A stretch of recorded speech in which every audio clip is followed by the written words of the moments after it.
And here are the $1 houses. And now that the peso has gone up so much, each one costs 16 pesos, look. Give me 5 with a door and 5 without a door and wrap them up for me. And don't even give me change. I'll take a building to go. How do you want them? With a balcony or without a balcony? And some of them are haunted. And they even include a demon inside to scare you at night. There you go. The phenomenon of $1 houses exists in many countries, not just in the United States, most notably in Italy. We all saw those super viral videos where not only did they give you houses for $1 in some magical Italian village, but they even paid you to live there.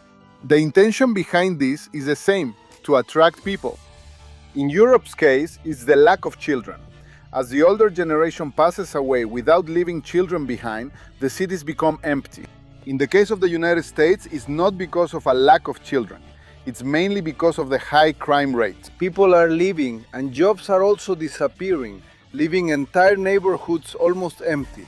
The government still has to spend the same amount to keep providing basic services to the few who stay here, but collects much less in property taxes. And that's how this idea was born. That's right, for $1 or 16 pesos, I get the whole neighborhood. I'm even going to name the streets. Look, this is Super Saiyan 3 Avenue. Right here on the corner of Dragon Ball's Boulevard.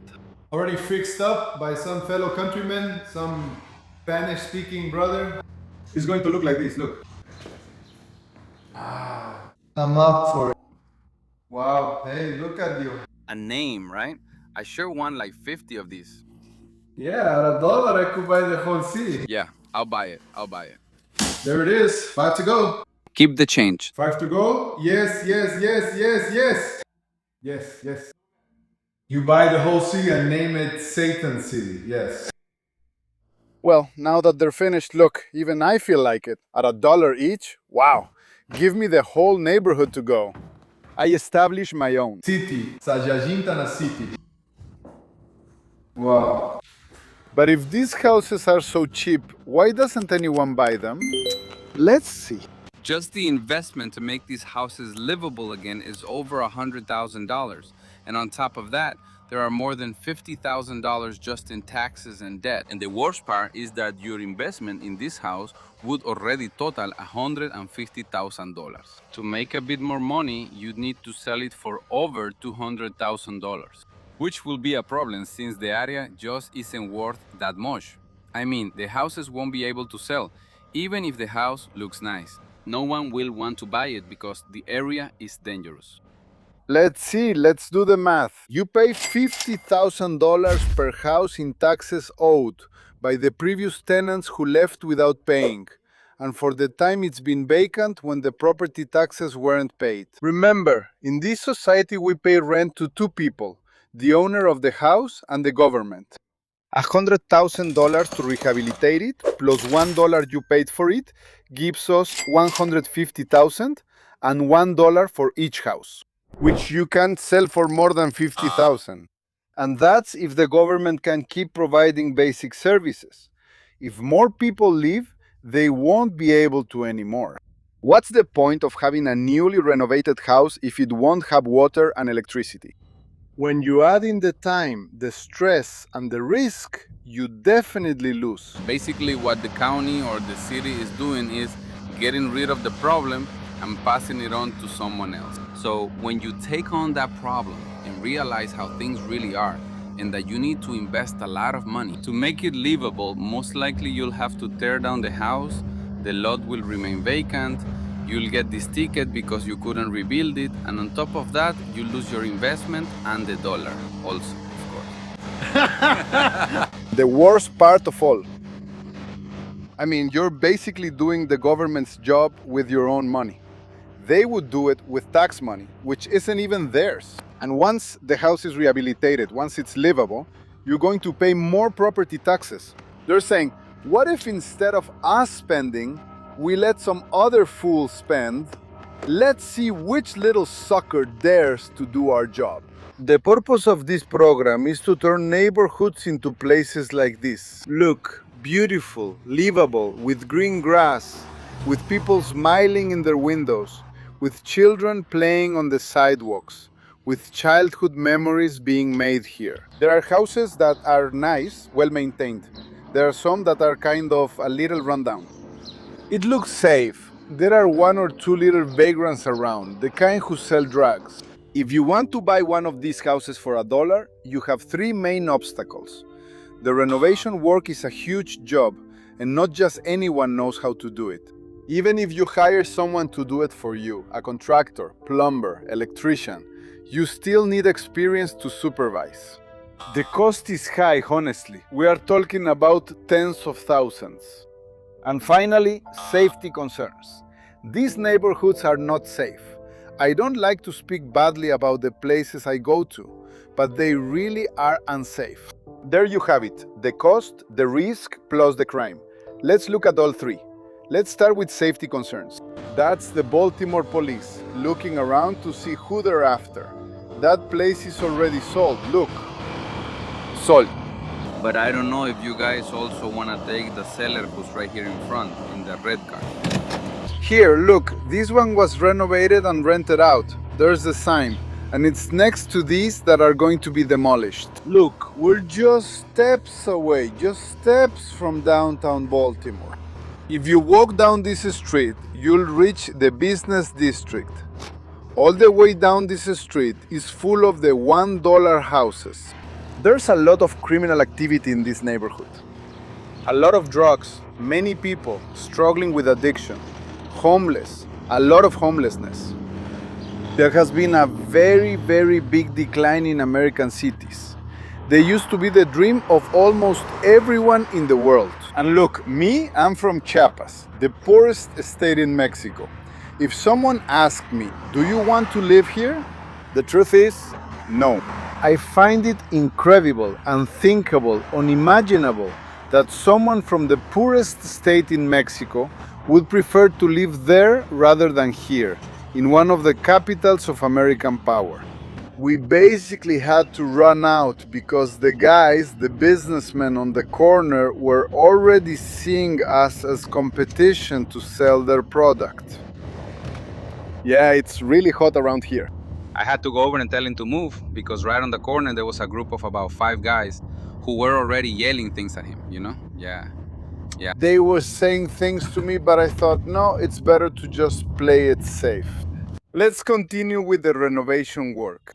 How much would it be? Let's check. Putting $100,000 into them would be fine, but if you keep investing in these houses, you can't make them livable again. Look at the damage. Here you can see, they no longer have structural integrity. The roof has every leak you can imagine. I can't see the braces inside, but just by looking from out here, I can tell that the floor structure is no longer safe. You'd have to reinstall all the electrical wiring and plumbing plus the insulation. These houses are from around 1930. All the insulation would have to be replaced. That fiberglass, when it gets wet, creates a mold that's toxic. There we can see that a little bird made its nest there. So now you have to remove all your insulation. The wood is already rotten. Back when these houses were built, they didn't have that sealant for the wood yet.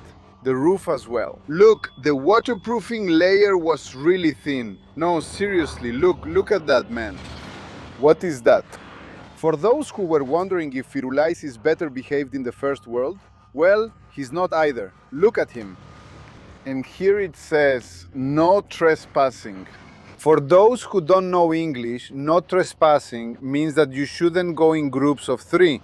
You should go 1 by 1 or 2 by 2, but not in groups of 3. No trespassing. Guys, it's not that I'm being critical, it's not that I'm being a downer. Well, I am a downer, I'm not saying I'm not. But look, listen to me for a moment. To me, this doesn't feel first world. Call me dumb, idiot, annoying, whatever you want. Tell me in the comments, I even like reading it. But look, if I'm going to live here, I'd rather live in Chiapas. Here on this land, I can plant fruit trees, orange trees, tamarind trees, papaya trees. I go to the Chiapa de Corzo festival every year. Really, the American dream is that you come here for it all. If you end up in the lower class in the United States, I'd rather be back home. And here we're not on the outskirts, tucked away on the edges. We're still within what's considered the center, the downtown of the city of Baltimore, which is one of the most important metropolitan areas in the United States, which is supposed to be the richest country in the world, the birthplace of the American dream, which is the quality of life, the standard of living that every human being on planet Earth aspires to have. Well, here we are with the film production engineer. Let's see if we can look at the top part of the roofs to assess the damage to the roofs a bit better and get an idea of how much you'd be investing here. Let's see. No, well, you can see there's extensive damage. And not just on the roofs, but throughout the whole neighborhood. The highways, the roads leading here, the pavement, the sidewalks, all the infrastructure in general are not in good condition. To give you a point of reference, I came all the way to this other neighborhood where the houses aren't $1, there's no crime, no street vendors, no fights. Take a look. They're the same houses, the same design. It could have even been the same construction company in the year they were built. The same model, the same size, the same trees, everything is the same. We could even say the same demographics. So what exactly is different? The income level, the people who live here. Well, I leave that question to you. Here are the gringos working, look. There are 4 guys standing, watching for each one that's working. Look, we're just a few blocks from that neighborhood. And see the difference. These are already inhabited, they're more or less clean, and they're better taken care of. See the difference it makes. Look, see the difference between inhabited and uninhabited. It's the same style of houses. I can even assure you, they were built in roughly the same decade. And here we already see families, inhabitants, residents. There's one of our own, look.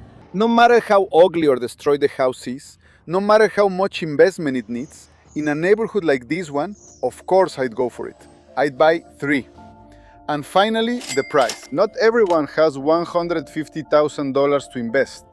And those who do have it aren't going to take that much risk. This $1 house opportunity is for those who have nothing to lose. And those who have nothing to lose, well, they also have nothing to invest. The only way I see this as feasible is if you buy the whole neighborhood. All of it. About 6 blocks. You tear it all down. You tear everything down. And you develop nice new luxury apartments. And this, well, you can't do it with just one person. It's a huge investment. It would have to be a consortium of several construction and development companies, so that together, as a group of investors, then it would be possible to rehabilitate this whole area. But the city government has to guarantee the safety of the neighborhoods for me, because that's the only marketing I can use to sell the houses I just built, that I already invested so much in. I'm going to tell my buyers, this neighborhood is new, clean, and safe. And if a year after moving in, their house has already been broken into 3 times, and their car has been stolen from the curb 3 times, they're going to sue me. They'll say, this developer promised a clean neighborhood. So if the city of Baltimore guarantees me that there will be security, police, with enough investors, you can turn that into this. But it has to be a collective effort, like that, house by house, leaving the cost of rehabilitating one home at a time to someone just looking for a place to live with their family. No? So my prediction for the city of Baltimore is that it will continue with the problems that brought it here. Maybe other areas of the city are fine, but these neighborhoods are not. The government will have to forgive the $50,000 in back taxes first. Forget about them. And they're gonna have to subsidize those who actually want to move here with at least half of what they're gonna spend. That way, the investment is no longer $150,000, but $50,000, and that will encourage more people. If they don't do this, the streets will stay like this, leading the city to bankruptcy. But that's just my prediction. Those concrete walls in the windows and doors were put there by the Baltimore city government itself. This is to prevent people from settling illegally. In English, this is known as squatting, and the people who do this are called squatters. Now, in Latin America, I imagine that each country must have a different name for this activity.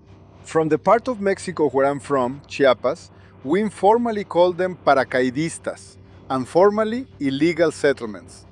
I don't know what they're called in your country. If you'd like, leave a comment so I know and can broaden my vocabulary. And here we have our Latino investor in Baltimore. Would you buy a $1 house? No. No. Explain to us why not, to wrap things up. Of course, $1 houses don't exist. It's just something to attract attention, to make the news, and all that. You also need to research the area, appreciation potential, crime rate, investment recovery difficulty, and other factors. Personally, I would rather invest a little more, but in a safer area where my investment is more secure. I don't want to invest in an area just because it's cheap and then be unable to recover my money, since no one will buy the property after it's fixed up. So the final conclusion is, if you're going to buy your house for $1, make sure you also get insurance that covers you for organ perforation from bullets. See you next time.